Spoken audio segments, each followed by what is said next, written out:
Hello दोस्तों, आप सभी का स्वागत है मेरे चैनल पर। चलिए फिर आज की कहानी को शुरू कर लेते हैं। मेरा नाम कविता है। क्या औरत होना एक श्राप है? क्या हमेशा औरतों पर इस तरह अत्याचार होते रहेंगे? आज उस दिन को याद करती हूँ तो रोंगटे खड़े हो जाते हैं।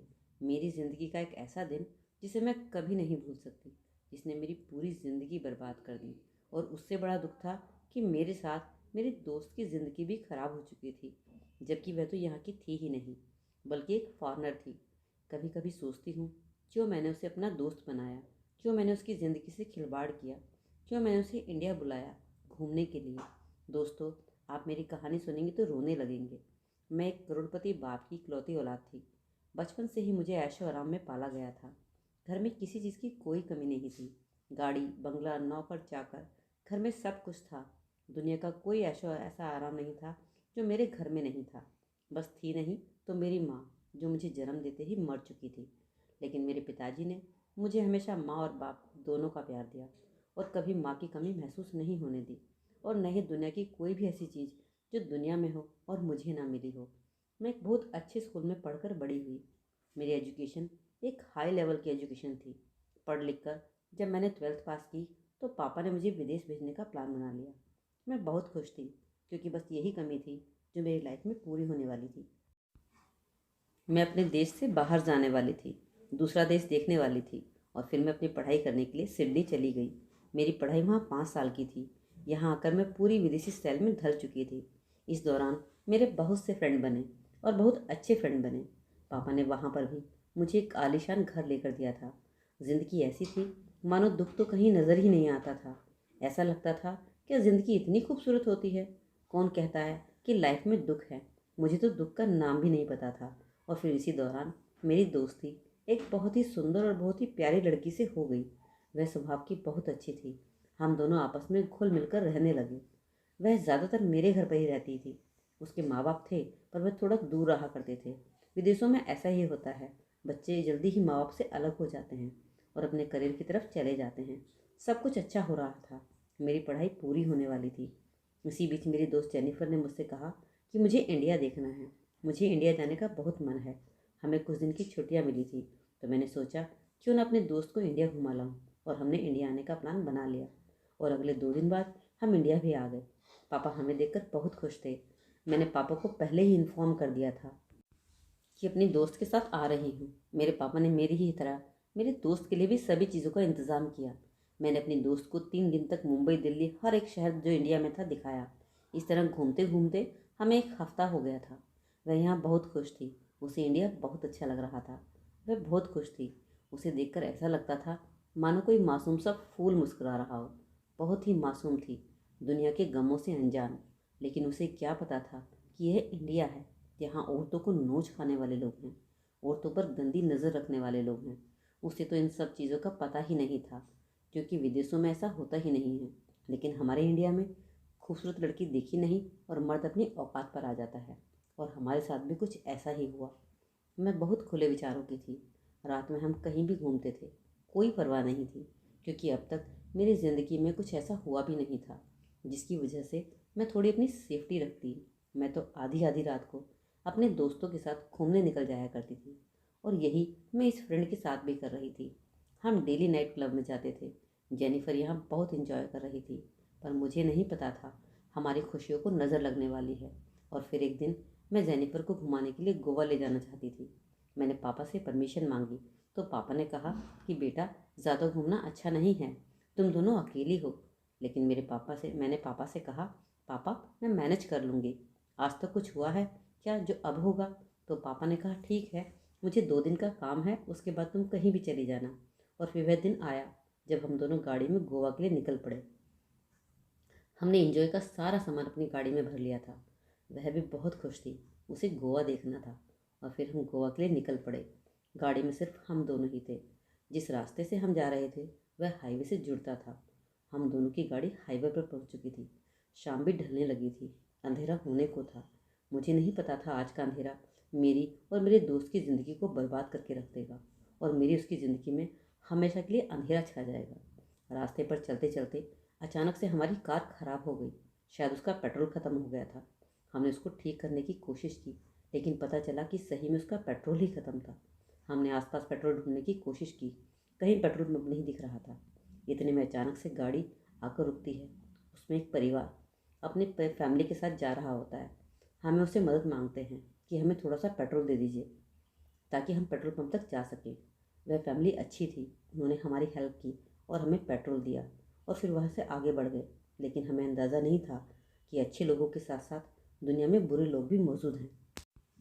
कुछ आगे जाकर हमें पेट्रोल पंप मिल गया। मेरी दोस्त जेनिफर गाड़ी से उतरकर थोड़ी दूर खड़ी हो गई और मैं पेट्रोल भरवाने चली गई। मैं पेट्रोल भरवाने में बिजी थी। तभी अचानक से फिर से एक गाड़ी पेट्रोल पंप पर आकर रुकी। उसमें 3 लड़के थे। वह मेरी फ्रेंड को देखकर उससे बातें करने लगे। क्योंकि वह सिडनी से थी और एक फॉरेनर थी, तो उन लड़कों को उसके साथ फ़ोटो खिंचवानी थी। मेरी फ्रेंड को तो पहले सब कुछ नॉर्मल लगा, क्योंकि उसके लिए सब नॉर्मल भी था। वह उन लोगों को सेल्फी देने लगी। लेकिन कुछ ही देर बाद वह लड़के मेरी फ्रेंड से कुछ गंदे गंदे कमेंट करके बातें करने लगे और धीरे धीरे वह लड़के उसके करीब आकर उसे तंग करने लगे। अब उसे समझ आ चुका था कि शायद कुछ गलत हो रहा है। मेरी गाड़ी में पेट्रोल फुल हो चुका था। तभी जेनिफर थोड़ा परेशान होकर मेरे पास आने लगी। वह लड़के उसके पीछे आने लगे। मैं समझ चुकी थी कि कुछ गलत हो रहा है। मैं फ़ौरन गाड़ी से उतरी और लड़कों को डांटने लगी। मैंने कहा, तुम ये क्या कर रहे हो? तो वह लोग और ज़्यादा बदतमीज़ी करने लगे। इतनी देर में पेट्रोल पंप का एक वर्कर आया और उसने उन लोगों को डांट कर भगाया। तब तक हमें सब कुछ नॉर्मल लग रहा था। मैंने सोचा रास्ते में तो ऐसा होता ही रहता है। जब किसी फॉरेनर को इंडिया के लोग देखते हैं तो लोग ऐसे ही करते हैं, जो कि नहीं करना चाहिए। उसके बाद हम थोड़ा सा आगे बढ़ गए, पर हमें नहीं पता था हमारा पीछा कुछ लोग कर रहे थे। अभी हम थोड़ी दूरी आ पाए थे और हमारी गाड़ी फिर से रुक गई। हमें लगा पेट्रोल तो हमने अभी भरवाया था, अब क्या हुआ? काफ़ी अंधेरा हो चुका था। हम बस अपनी मंजिल तक पहुंचने ही वाले थे। देखा तो हमारी गाड़ी का टायर पंचर था। अब हमें समझ नहीं आ रहा था कि हम क्या करें। हमने कॉल लगाने की कोशिश की, लेकिन नेटवर्क की प्रॉब्लम से कॉल नहीं लग पा रही थी। अभी हम कॉल पर किसी को बुलाने की कोशिश ही कर रहे थे। इतने में एक ट्रक पीछे से आया और उसमें से कुछ लोग उतरकर हमारे सामने आए और हमारी मदद करने के लिए कहने लगे। अभी तक हमें कुछ ऐसी बात नहीं महसूस हो रही थी। हम नॉर्मल थे। और फिर उन 2 लोगों ने हमारी गाड़ी का टायर निकालना शुरू किया। इतने में 2 लड़के पीछे से आए और उन्होंने हमारा मुंह बंद करके हमें अपने ट्रक में बिठा लिया। हमने अपने आप को छुड़ाने की बहुत कोशिश की, लेकिन उन्होंने हमारे हाथ कसकर पकड़ लिए थे। उसके बाद वह हमें सड़क किनारे झाड़ियों में ले गए। हमने अपने आप को बचाने की लाख कोशिश की, लेकिन वह तीनों हट्टे कट्टे जवान थे। हम अपने आप को नहीं छुड़ा पाए। उन लोगों ने झाड़ियों में जाकर हमारे साथ इतनी घिनौनी हरकत की कि आज भी उस दिन को याद करती हूँ तो रोंगटे खड़े हो जाते हैं। उन लोगों ने मेरा और मेरी दोस्त का रेप किया। वे 3 लोग थे। उसके बाद वह हमें वहीं छोड़कर चले गए। मुझे 5 मिनट बाद होश आया। मैंने इधर उधर अपनी फ्रेंड को ढूंढने की कोशिश की। थोड़ी देर पर वह मुझे दिखाई दी। वह बेहोश पड़ी थी। मैंने अपना मोबाइल ढूंढने की कोशिश की, लेकिन उसके तुरंत बाद मैं फिर से बेहोश हो गई। और जब मेरी आँख 1 घंटे बाद फिर से खुली और मुझे होश आया तो मैंने देखा मेरी दोस्त कहीं नहीं थी। मैंने फिर से अपना मोबाइल ढूंढने की बहुत कोशिश की। मेरा पूरा शरीर दर्द हो रहा था। मुझसे उठा नहीं जा रहा था। मेरा दिमाग सुन्न हो चुका था। मैं सोच रही थी मेरे साथ क्या हो गया, और सबसे ज़्यादा उसे मुझे चिंता थी अपनी दोस्त की। वह मासूम सी थी। उसके बाद में किसी तरह लड़खड़ाते हुए सड़क तक पहुंची और वहीं पर गिरकर फिर से बेहोश हो गई।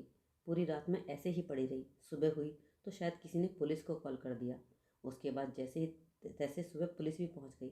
मैं 1 हफ्ते तक बेहोश रही और फिर उसके बाद पुलिस ने मुझसे बयान लिए। मैंने पुलिस को सारी घटना बताई और उसके बाद पुलिस ने मेरी फ्रेंड को ढूंढना शुरू किया, क्योंकि अगर वह मर गई होती तो उसकी लाश भी बरामद करना ज़रूरी था। लेकिन उसकी लाश नहीं मिली थी। मुझसे बहुत पूछताछ की गई। मुझे जो याद आया मैंने बताया। उस ट्रक पर एक दिल बना हुआ था। मैंने उस दिल के निशान का उन लोगों को बताया। उस ट्रक के मालिक को ढूंढते ढूंढते न जाने कितने ट्रक को खोजा गया। तब जाकर ट्रक ड्राइवर का पता चला और पुलिस ने बहुत छानबीन के बाद उसे पकड़ लिया और मेरी दोस्त को भी बरामद कर लिया। मेरी दोस्त की हालत बहुत बुरी थी। वह इतनी डरी हुई थी कि कुछ कह ही नहीं पा रही थी। वहीं पर पुलिस को ट्रक ड्राइवर की पत्नी की लाश भी मिली। उसने जेनिफर को अपने घर में छुपा रखा था और जब उसे पकड़कर उससे पूछताछ की गई तो उसकी चौंकाने वाला खुलासा किया। उसने बताया कि जब हम पेट्रोल पंप पर खड़े थे उन्होंने तब से हमारा पीछा करना शुरू किया था और हमारी गाड़ी का टायर भी पंचर कर दिया था। टायर में कील चुभा दी थी ताकि हमारी गाड़ी आगे जाकर रुक जाए। वह लगातार हमारा पीछा कर रहे थे।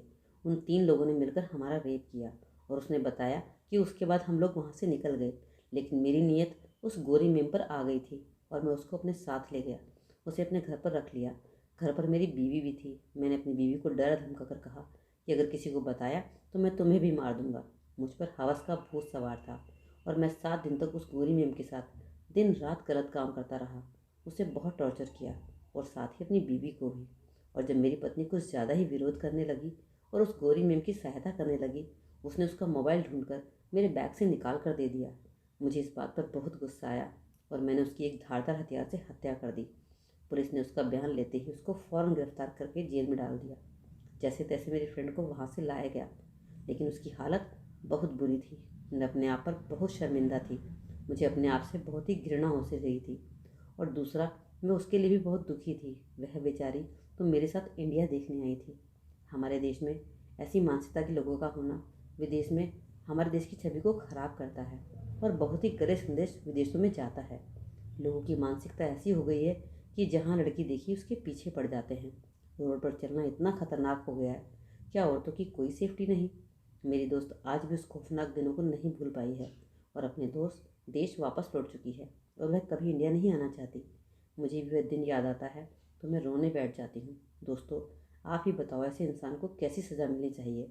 क्या ऐसी मानसिकता के लोगों को फांसी की सज़ा नहीं मिलनी चाहिए? भगवान ने जो मेरे और उसके साथ किया वह भगवान किसी के साथ ना करे।